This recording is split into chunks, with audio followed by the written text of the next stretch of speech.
السلام عليكم ورحمة الله وبركاته. الحمد لله نحمده ونستعينه ونستغفره ونؤمن به ونتوكل عليه ونعوذ بالله من شرور أنفسنا ومن سيئات أعمالنا. من يهده الله فلا مضل له ومن يضلله فلا هادي له. ونشهد أن لا إله إلا الله وحده لا شريك له ونشهد أن سيدنا ومولانا محمدا عبده ورسوله أما بعد. فقد قال الله تعالى في كلامه القديم والفرقان المجيد بعد أعوذ بالله من الشيطان الرجيم بفضل بسم الله الرحمن الرحيم. وأقم الصلاة إن الصلاة تنهى عن الفحشاء والمنكر ولذكر الله أكبر والله يعلم ما تصنعون. صدق الله مولانا العظيم. நிகரில்லா வாழ்வழித்து நெடுநிலத்தை காப்பதற்கு மறையடித்த இறைவனுக்கே மாண்பில்லா புகழ் அனைத்தும். அவ்விறையோனின் சலாத்திலும் கருணையும் சலாமிலும் இழைத்தமோ சத்திய தூதர் சரதாரி ஆலம் கண்மணி நாயகம் ரசூலை கரீம் ஸல்லல்லாஹு அலைஹி வஸல்லம் அன்னவர்களின் மீது அன்னவர்களை பின்பற்றி வாழ்ந்த சத்திய சஹாபாக்கள், தாபிஈன்கள், தபஅ தாபிஈன்கள், நல்லோர்கள், நாதாக்கள், ஷுஹதாக்கள், சித்தியீன்கள், சாலிஹீன்கள்,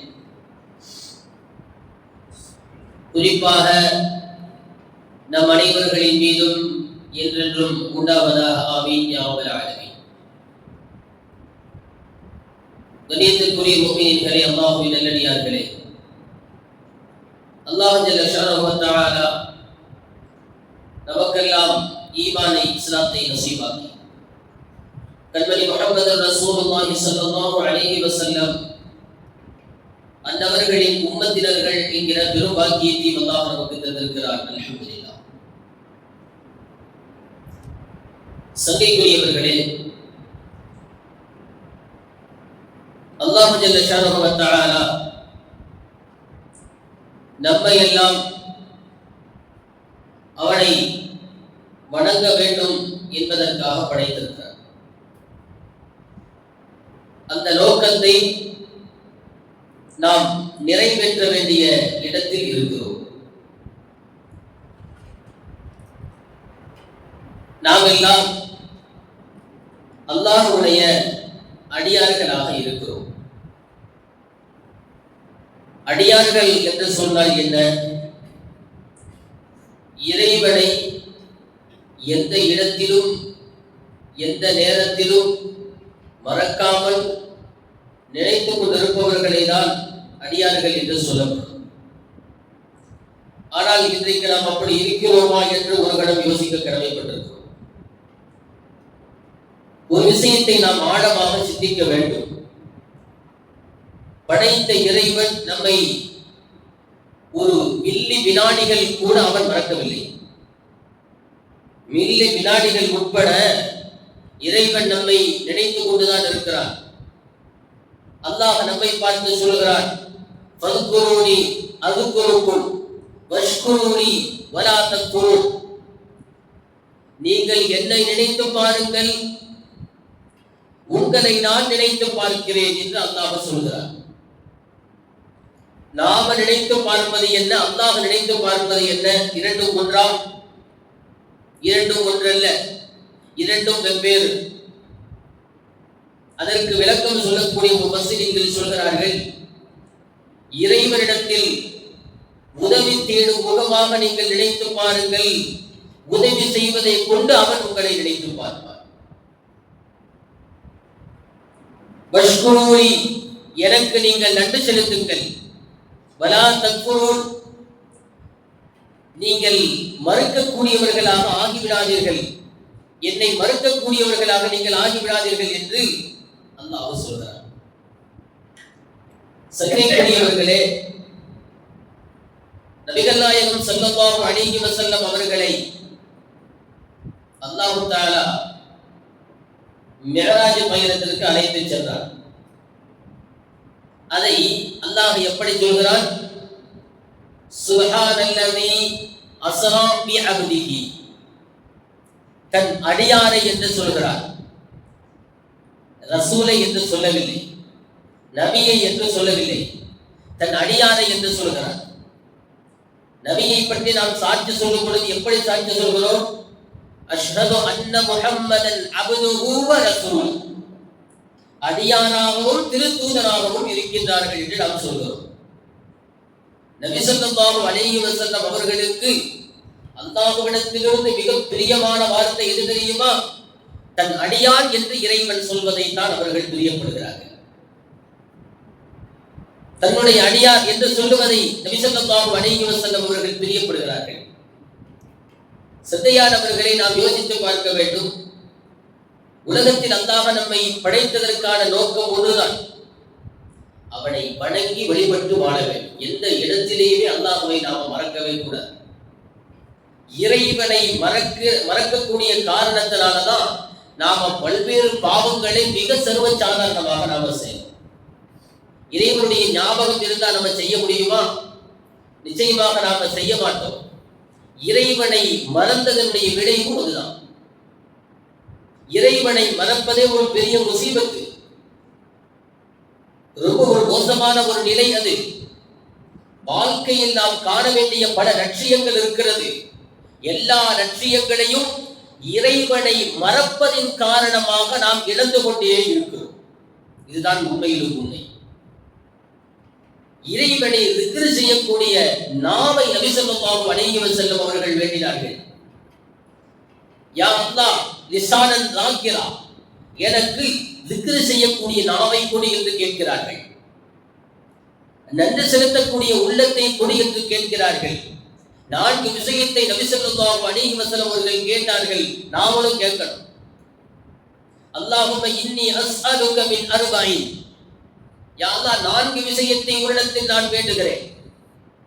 லிசானன் ராக்கிரா, திக்ர் செய்யக்கூடிய நாவை எனக்கு கொடு. வ கல்பன் ஷாக்கிரா, நன்றி செலுத்தக்கூடிய உள்ளத்தை கொடு. வ பதனன் சாபிரா, சோதனைகளை தாங்கிக் கொள்ளக்கூடிய உடலை கொடு. அடுத்து கேட்கிறார்கள் மிக விசேஷமான துஆ, வ மர்அத்தன் சாலிஹத்தன் முஈனத்தன் அலா அம்ரி தீனி, சாலிஹான மனைவியை கொடு. கேட்கிறது யாரு? அகில உலகங்களுக்கும் ரஹ்மத், அருட்கொடை. எல்லா உலகங்களுக்கும் ரஹ்மத் நபிதான். அந்த நபி கேட்கிறார், சாலிஹான மனைவியை கொடு என்று மட்டும் கேட்கவில்லை, சாலிஹான மனைவி என்பதனுடைய இலக்கணத்தையும் சொல்லியே கேட்கிறார்கள். தீனின் பிரகாரம் உதவி செய்யக்கூடிய சாலிஹான மனைவி, தீனின் பிரகாரம் அவள் உதவி செய்தால்தான் அவள் சாலிஹான மனைவியாக கணக்கிடப்படுகிறார். சங்கைக்குரியவர்களை நாம் எண்ணி பார்க்க வேண்டும். இதில் நமக்கு முக்கியமான பாடம் இறைவனை திக்ர் செய்யக்கூடிய நாவு. திக்ரை கொண்டு உங்களுடைய நாவை நீங்கள் ஈரமாக வைத்துக் கொண்டே இருங்கள் என்று நபி ஸல்லல்லாஹு அலைஹி வஸல்லம் சொன்னார்கள். எத்தனையோ கதைகளை பேசுறோம், எத்தனையோ விஷயங்கள் பேசிக்கொண்டு நம்முடைய நாவுகள் ஈரமாக இருக்கிறது. ஆனால் சிறந்த ஈரம் எது? இறைவனை திக்ர் செய்வதன் மூலமாக நாம் ஈரமாகணும். சுப்ஹானல்லாஹ் என்று இறைவனை சொல்ல வேண்டும், அல்ஹம்துலில்லாஹ் என்று இறைவனை புகழ வேண்டும், அல்லாஹு அக்பர் என்று இறைவனை பெருமைப்படுத்த வேண்டும். இந்த வகையில் தான் நம்முடைய நாவுகள் ஈரமாக இருக்க வேண்டுமே ஒழிய இன்றைக்கு நாம் எல்லாம் மறந்துட்டோம். நம்ம எல்லாம் என்ன செஞ்சிட்டோம்? மறந்துட்டோம். ஆனா அல்லாஹ் மறக்கவே இல்லை. அல்லாஹ் கண் இமைக்கும் ஒரு நொடி பொழுதேனும் மறந்தால் நம்முடைய நிலை என்ன வேண்டுமானாலும் ஆகலாம், என்ன வேண்டுமானாலும் ஆகலாம். நாம ஒரு நலவுக்காகத்தான் என்ன செய்யறோம்? திக்ர் மஜ்லிஸ்கள் ஆரம்பிக்கிறோம். குறைந்தபட்சம் நம்முடைய நடைமுறை வாழ்க்கையில் அவ்வப்போது இறைவனை திக்ர் செய்யக்கூடிய நிலை தன்மை நம்மிடத்தில் வர வேண்டும் என்பதற்காகத்தான் பல ஊர்களில் திக்ர் மஜ்லிஸ்கள் நடக்குது. இன்றைக்கெல்லாம் திட்டம் போட்டு நிறுத்தப்படுகிறது. நிறுத்துறது யாரு? வெளியில இருக்கிறவங்களா? வெளியில இருக்கிறவங்க நிறுத்துறாங்களா? இல்ல, நம்ம முஸ்லிம் சகோதரர்கள் அவர்களே என்ன செய்யறாங்க? இதெல்லாம் மார்க்கத்துல இல்லை. கூட்டாக உட்கார்ந்து நாம திக்ர் செஞ்சா என்னவாது? அதெல்லாம் மார்க்கத்துல இல்லை. இதெல்லாம் மார்க்கத்தில் இல்லை, இதெல்லாம் மார்க்கத்தில் இல்லை, இதெல்லாம் மார்க்கத்தில் இல்லை என்று சொல்லி பல விஷயங்கள் இன்றைக்கு நிறுத்தப்பட்டு இருக்கிறது. அதனுடைய விளைவுகளை நாம் சந்தித்துக் கொண்டுதான் இருக்கிறோம். அதனுடைய உணர்வுகள் நமக்கு இப்பொழுது இல்லை. பேச்சின் அந்த ரசனையை பார்த்து நாம நம்புறோம். ஆனா இது நாம செய்யற வேலையில் இது வேற எங்கிறதோ வருது. அதை நாம் உணராமல் என்ன செய்கிறோம்? சொல்வதெல்லாம் தெய்வ வாக்கு என எண்ணி நாம் இறைவனை நினைப்பதற்கான சூழ்நிலைகளை நாம் மாற்றிக் கொள்கிறோம். கூட்டாக உட்கார்ந்து நாம திக்ரு செய்தால் சப்தமிட்டு திக்ரு செய்யக்கூடாது. திக்ரு என்பது அது தனிப்பட்ட விஷயம், அவங்களுடைய சொந்த விஷயம். அதை கூட்டாக செய்ய வேண்டிய அவசியம் என்ன இருக்கு? அல்லாஹ் குர்ஆன்ல எப்படி சொல்றான் தெரியுமா? அல்லாஹ்வுடைய அடியார்கள் அல்லாஹ்வை ரகசியமாக அழைக்கிறார்கள். உதுஉ ரப்பக்கும் ததர்ருஅன் வ ஹுஃபியா, மிகவும் பணிவாக ரகசியமாக அழைக்கிறார்கள். இங்க சப்தம் போட்டு எல்லாரும் சேர்ந்து லா இலாஹ இல்லல்லாஹ்னு சொல்லிட்டா நரகத்துக்கு போயிடுவோம். லா ஹவ்ல வலா குவத்த இல்லா. என்ன விதமான வார்த்தைகள் அதுவெல்லாம்? சரி, இப்ப என்னன்னா நமக்கு ஹதீஸ் எல்லாம் தேவைப்படுது இல்லையா? செய்தனா அப்பாஸ் இப்னு அப்பாஸ் ரலியல்லாஹு அன்ஹு புகாரி ஷரீஃப்ல 841 42வது ஹதீஸாக பதிவு செய்யப்பட்டது. அந்த ஹதீஸ்ல என்ன இருக்கு? இப்னு அப்பாஸ் ரலியல்லாஹு அன்ஹு சொல்கிறார்கள், கடமையாக்கப்பட்ட தொழுகைகள் முடிந்த பிறகு மக்கள் எல்லாம் சப்தமிட்டு திக்ர் செய்வார்களாம். என்ன செய்வாங்களா? சப்தமிட்டு என்ன செய்வாங்க? திக்ர் செய்வாங்க. சப்தமிட்டு திக்ர் செய்யக்கூடிய பழக்கம், அவங்க சொல்றாங்க, சப்தமிட்டு திக்ர் செய்யக்கூடிய பழக்கம் அஹ்தின் நபி ஸல்லல்லாஹு அலைஹி வஸல்லம், நபி ஸல்லல்லாஹு அலைஹி வஸல்லம் காலத்திலேயே இருந்துச்சு. காலத்திலேயே இந்த விஷயம் இருந்துச்சு. சப்தமாக மக்கள் திக்ர் செய்யறத பார்த்து நான் தெரிஞ்சுக்குவேன் தொழுகை முடிஞ்சிருச்சு. யாரு சொல்றா? எங்க இருக்குது? புகாரில தான் இருக்கு. சப்தம் விட்டு திக்ர் செஞ்சாங்களா இல்லையா? சப்தம் கேட்டுச்சா இல்லையா? அப்ப ஏன் நாம் அதை விடணும்? ஏன் சப்தம் விட்டு வார்த்தைகளை சொல்லி, இதெல்லாம் குர்ஆனுடைய வசனத்தை சொன்ன உடனே மக்கள் எல்லாம் பார்க்கிறாரோ குர்ஆன் இப்படி இருக்குதா? சரிதான், இவங்க எல்லாம் குர்ஆன் ஹதீஸை மட்டும்தான் பேசுவார்கள் என்று எண்ணி மார்க்கத்தை இழந்தவர்கள் லட்சம் பேர் இன்னைக்கு. இல்ல, கியாமத் நாள், உலக அழிவின் நாட்களினுடைய அடையாளங்களை எடுத்து நீங்கள் படித்து பார்த்தாலே போதும், நாம நேர்வழியில் இருந்துடலாம். நாம கூட்டாக திக்ர் செய்யணும். அதற்கு ஆதாரம் இருக்கத்தானே செய்து இருக்குதான். குர்ஆன் ஹதீஸ் இருக்கட்டுமே. நம்முடைய தாய்மார்கள், பெரியவங்க, வீட்டுல பெரியவங்க ஒரு தலைமுறைக்கு முன்னால எப்படி இருந்தாங்க? சட்டியில தண்ணியோட அடுப்புல இருக்கு. அரிசி உலை போடுறதுக்கு எப்படி போடுவாங்க? தலையில துணிய போட்டு பிஸ்மில்லான்னு சொல்லி உலை போடுவாங்க. இருந்துச்சா இல்லையா? ஹதீஸ்ல பார்த்தோமா, குர்ஆன்ல பார்த்தோமா? எல்லாவற்றையும் குர்ஆனிலும் ஹதீஸிலும் பார்க்க வேண்டும் என்று யார் சொல்லிக் கொடுத்தது?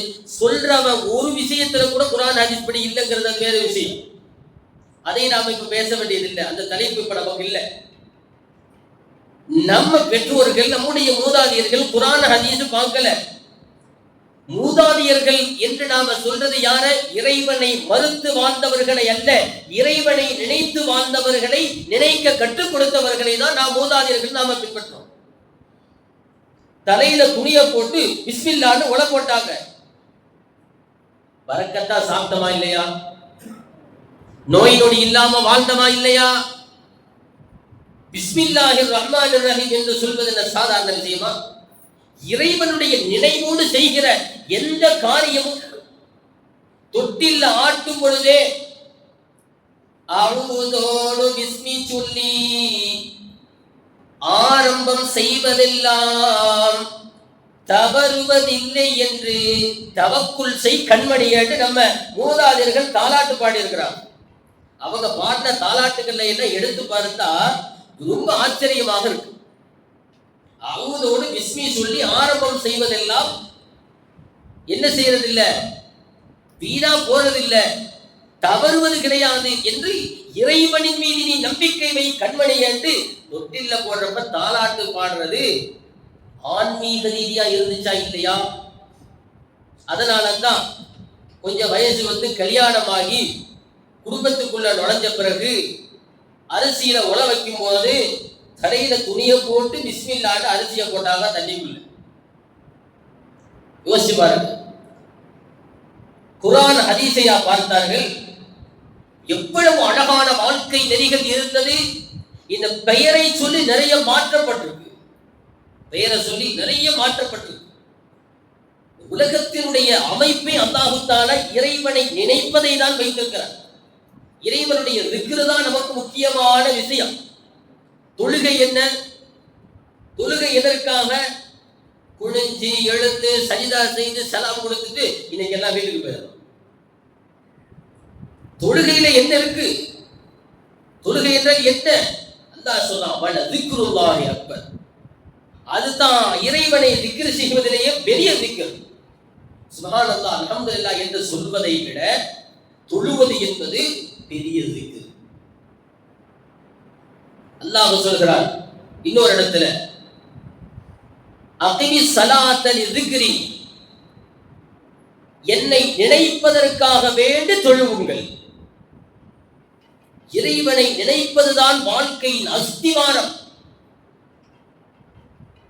அதனால தான் நம்முடைய மூதாதையர்கள் சில திக்ருகளை வாரம் தோறும் அல்லது மாதம் தோறும் மஜ்லிஸ் என்ற ஒன்றை வைத்து குறைந்தபட்சம் நாள் ஃபுல்லா என்னென்னமோ பேசுறோம், குறைஞ்சபட்ச வாரத்துல ஒரு தடவையாவது இறைவனை திக்ரு செய்யக்கூடிய ஒரு சூழ்நிலை கிடைக்கட்டுமே என்பதற்காகத்தான் திக்ரு செய்யக்கூடிய அந்த பழக்கத்தை கொடுத்தாங்க.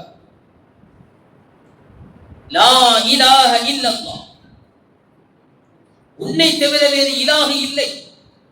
என்ன அர்த்தம்? வணக்கத்திற்குரியவன் அல்லாஹ்வை தவிர வேறு யாரும் இல்லை. வணக்கத்திற்குரியவன் அல்லாஹ்வை தவிர வேறு யாரும் இல்லை என்று நாம் சொல்ல வேண்டும் என்றால் அதற்கு லா இலாஹ இல்லல்லாஹ் சொல்லக்கூடாது, லா மஅபூத இல்லல்லாஹ் சொல்லணும். லா இலாஹ இல்லல்லாஹ் சொல்றமே என்ன? அல்லாஹ் சொல்றான் இன்னமா இலாஹுக்கும் இலாஹு வாஹித், உங்க இறைவன் ஒரே இறைவன் தான். உங்க இறைவன் ஒரே இறைவன் தான். இலாஹு என்றால் யாரு? அல்லாஹ் தானே. சரி, அல்லாஹ் என்றால் யாரு? அல்லாஹ் தான். லா இலாஹ, இலாஹே இல்லை யாரை தவிர? அல்லாஹ்வை தவிர. இலாஹ் இல்லை என்று சொன்னது என்ன? யாரை இல்லை என்று சொல்றான் அல்லாஹ், யாரை இருக்கிறான் என்று சொல்கிறார். இதுல மிகப்பெரிய பாடம் இருக்கிறது.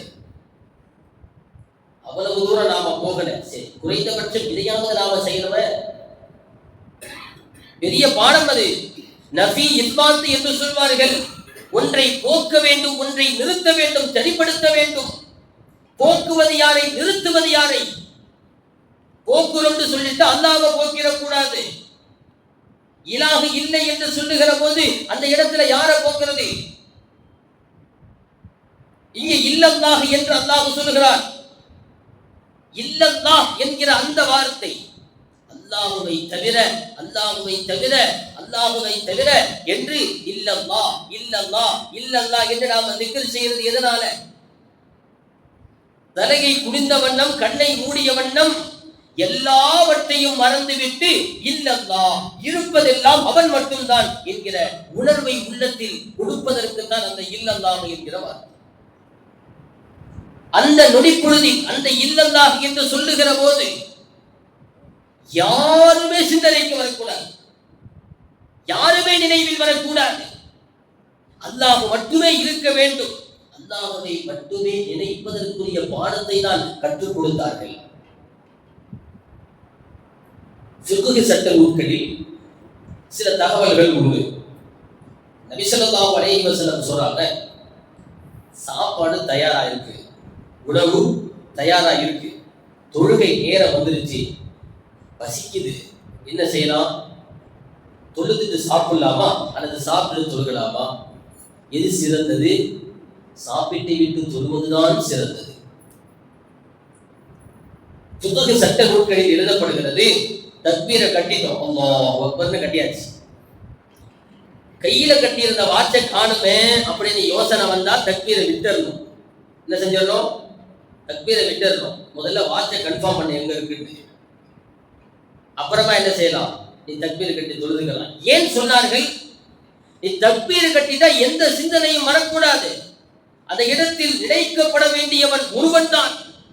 அது அல்லாஹ்வை நினைக்க வேண்டிய அந்த இடத்துல நின்றுகிட்டு வாட்ச காணுமே, சரி தொழுதுட்டு போவோம், அல்லாஹ் கொடுப்பான்னு நீ நிக்க கூடாது. தொழுகையை விட்டு விட்டு வாட்சை எடு, தேடு, முதல்ல தேடி எடுத்துட்டு வாட்சி கிடைச்சிருச்சு அல்ஹம்துலில்லாஹ் தக்பீர் கட்டி திருப்தியா தொழு. இறைவனை நினைக்க வேண்டிய இடங்களில் நாம மறந்திருக்கோம். தொழுகை எடுத்துக்கோமே, ஒரு சிரிப்புக்காக சொல்லுவாங்க, ஒருத்தர் என்ன செஞ்சாரா, பள்ளியில 3 ரக்காயத் தான் தொழுகை நடந்திருக்கு, ஆனா அது யாருக்குமே தெரியல, ஒருத்தருக்கு மட்டும் தான் தெரிஞ்சிருக்கு. அவர் போராடுறாரு, 3 ரக்காயத் தான் நடந்துச்சு, 4 நடக்கல, ரொம்ப ஆர்கியூமெண்ட் நடக்குது. இல்லையே, யாருக்குமே அது தெரியலையே, நீங்க மட்டும் சொல்றீங்கன்னு சொல்லுங்க. அவர் சொன்னாரு, உறுதியா நான் சொல்றேன், நான் 3 தான் நடந்துச்சு. எப்படிங்க சொல்றீங்க?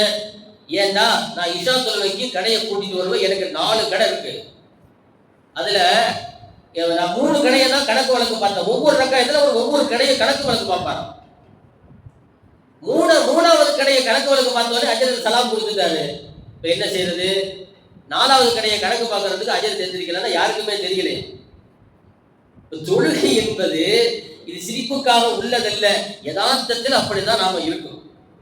இறைவனை மட்டுமே உள்ளத்தில் நிறுத்த வேண்டிய அந்த மகத்தான இடத்திலும் கூட இறைவனை மறப்பவர்கள் உண்மையான முஃமின்களாக நாம இருக்க முடியுமா? எவ்வளவு முக்கியமான இடம் இறைவனை நினைக்க வேண்டிய அந்த இடம். அல்லாஹ் அதற்கு வருகை தருகிற போதே அழகான முறையில் நம்மளை கூப்பிடுறோம். நாம புள்ள பள்ளிக்கூடத்துக்கு போயிட்டு 4 மணிக்கு வரக்குள்ள 4:45 ஆயிடுச்சு, ஒவ்வொரு வேலையா பார்க்கிறோம். புள்ள 4:30க்கு வருது, வந்த உடனே என்ன செய்யறோம்?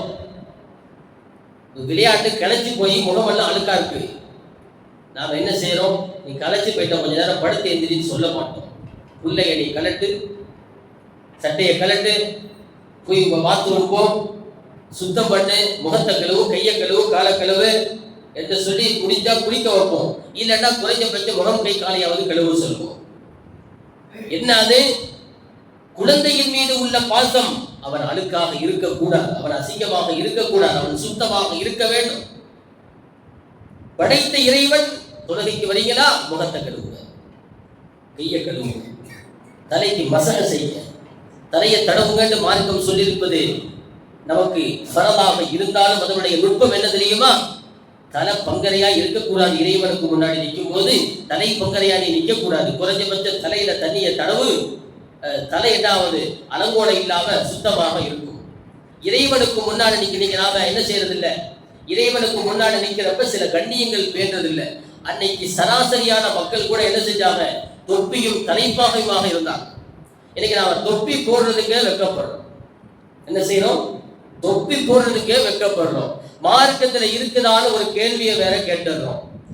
எப்படி நாம முட்டி மோதி கடைசி நிலையில நாம யோசிச்சு பார்த்தா தொப்பி போடணும்னு தான் வரும். அதுக்கு எதுக்கு நாம இவ்வளவு போராட்டம் செய்யறோம்னு தெரியல. ஒரு விதமான பாதிப்புக்கு நாம இருக்கிறோம். அல்லாஹ் பாதுகாக்க வேண்டும். அல்லாஹுவுக்கு முன்னால நாம நிற்கும் பொழுது மிகவும் பேணுதலாக பவ்யமாக எவ்வளவு அலங்கரித்து இறைவன் முன்னால் நிற்க முடியுமோ நாம நிற்கணும். அதுதான் நம்முடைய கலாச்சாரம், அதுதான் நமக்கு மார்க்கம் காட்டி தந்த அழகிய வழிமுறை. பங்கரையான தலைமுடியெல்லாம் வித்தியாசமா இருக்குது. நாம நிக்கிறோம் அல்லாஹ்வுக்கு முன்னாடி துருகுருங்கிற பேர்ல நிக்கிறோமே, எப்படி அது?